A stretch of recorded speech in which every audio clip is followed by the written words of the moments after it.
Hey guys, welcome back to my channel, and if you're new here, my name is Tanika. In today's video, I am going to be doing my makeup only using products from Priceline that are $20 and under. Now, if you're not from Australia, you're probably thinking, $20? What?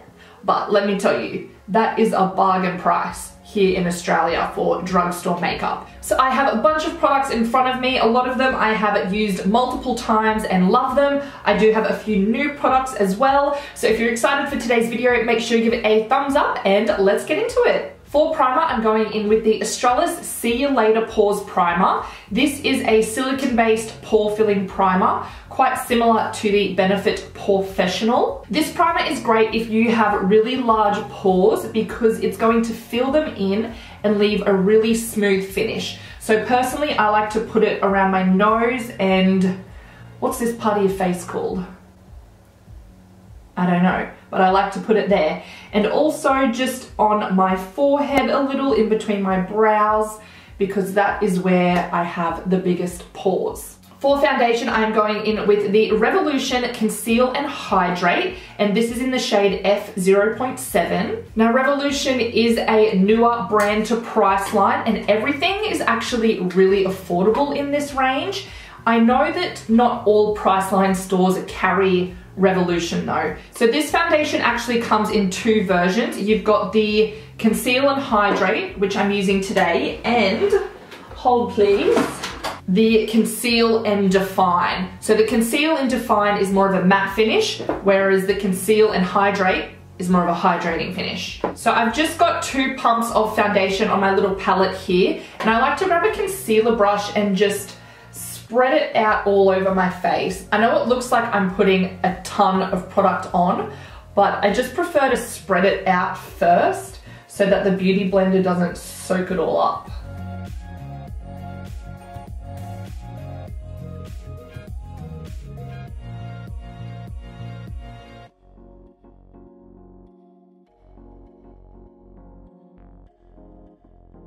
So this is what the foundation looks like. I might actually bring it in a little closer so you can get a better look, hey? As you can see, it gives a really nice full coverage and it still has that hydrating glow to it. You can see my skin here looks quite fresh and glowy, which I'm all about. It's a really lightweight feeling foundation as well. I'm pretty sure I did a full review on it, so I'll link it down below if I did. For concealer, I have the CoverGirl True Blend Undercover Concealer in the shade L200 Light Ivory.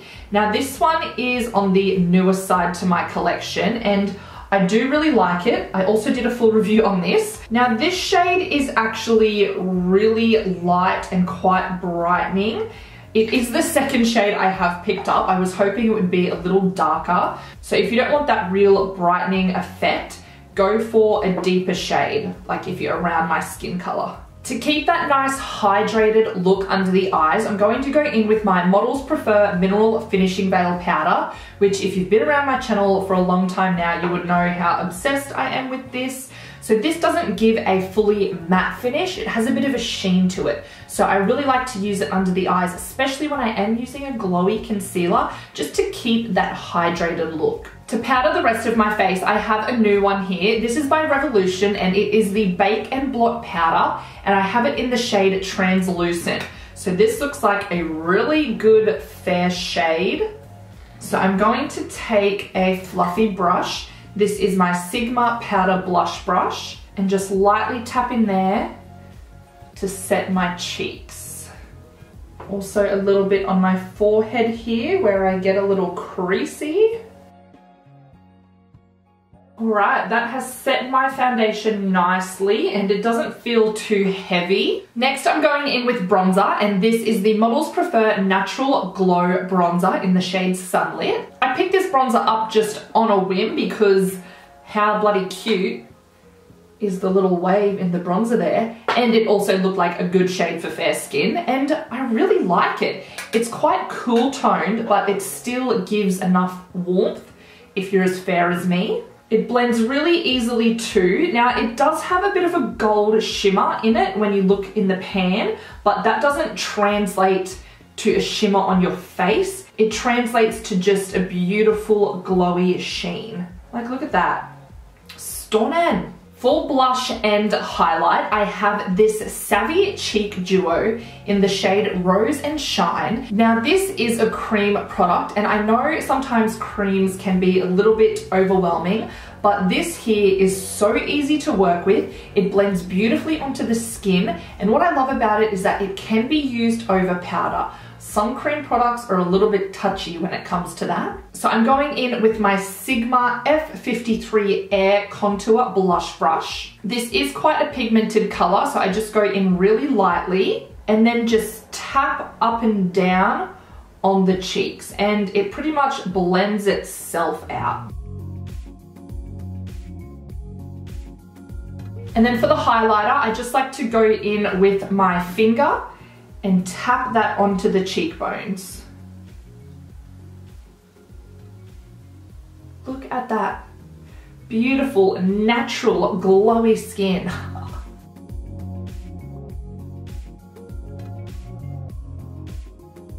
Come on, seriously. Next, I want to go in with a spray, and this is the Maybelline Glass Spray. Now, here are my thoughts on this one. It leaves a really beautiful, hydrated, dewy look, but the mister is absolutely savage. I actually need to transfer it into another bottle, but I don't have anything right now, so I've just kind of got to take it as it is. I'm gonna go from a distance because you'll see.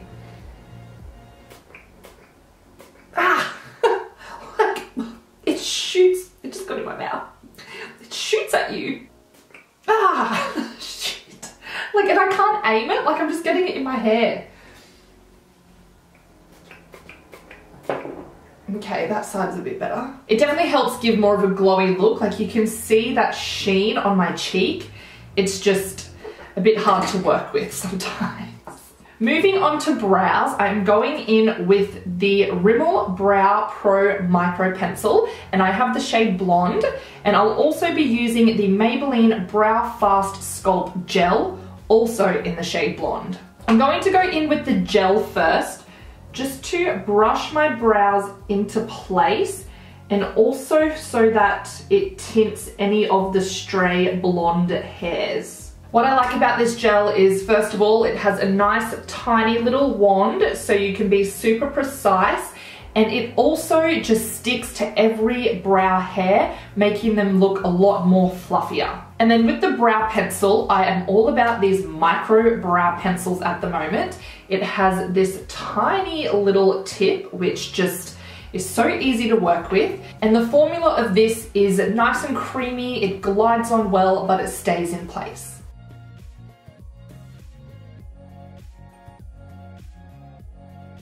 And then I'm just going to go back in with a little more brow gel.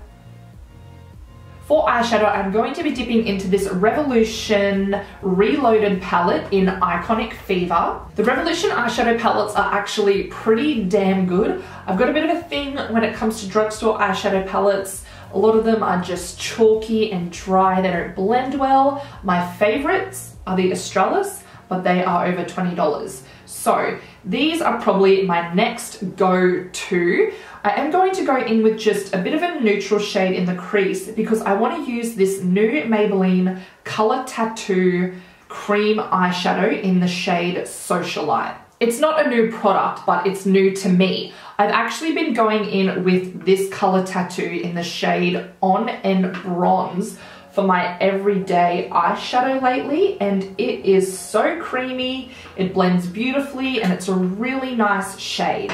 So I thought I'd pick up another one to try. I am going to prime my lids just with a bit of concealer first.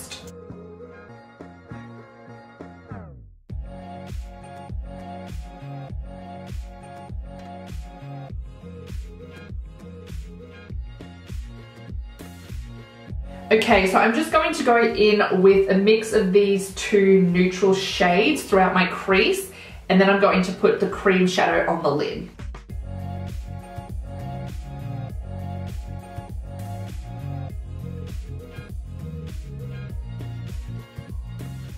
So this is what the matte shades look like blended out, just really light and subtle, you know. And then I'm taking my Sigma E55 brush. This is just a dense, flat shader brush. Perfect for creams. So pretty. These Maybelline cream shadows I think are perfect if you just want a little bit of color on your lid from day to day. You can just go in with a brush or your finger and swipe the entire shade over your eye. That's what I do with the On and Bronze shade. You don't necessarily have to go in with some crease colors. For mascara, I had to try one by Essence. I did ask you guys a while ago which one you recommend, and it was the Green Lash Princess, but unfortunately it was out of stock in my local Priceline, and due to COVID, who knows when it is coming back. So I ended up picking up the I Love Extreme Volume Mascara. So I'm hoping this one is still good. It has a giant fluffy wand. So let's see how that goes. I'm just going to take off most of the product because I hate going in when a mascara is too wet and clumpy. So I'll layer it up and see. Okay, this wand is really, really big. It's kind of scaring me a little. It's definitely lengthened them. I feel like they're looking quite thick and luscious. Not bad. Okay, well I am liking what this is doing for my lashes. I think the wand will take a little bit of getting used to, but they look good. For lipstick, I have one by Essence from the This Is Me collection. This is in the shade 01 Freaky. I want to stick to kind of like these pinky tones. I really like the formula of these lipsticks. They are really creamy, have a satin finish, and are really opaque. Alright guys, well this is the finished look. Something very simple, natural, and glowy. Make sure you give this video a thumbs up if you enjoyed it, and if you're new, I would love it if you would take a look around and consider subscribing. Also leave me a comment down below letting me know what your favorite product from Priceline is that is under the $20 mark. I originally wanted to do under $10, but it was quite hard to find a variety of products under that. They were mostly from Essence or Savvy. So if that's a video you'd still be interested in watching, let me know. I have a ton of other Priceline specific related content, so I will link some down below if you want to continue to watch. Otherwise, I hope you are all having a fabulous day, and I'll see you in the next one. Bye.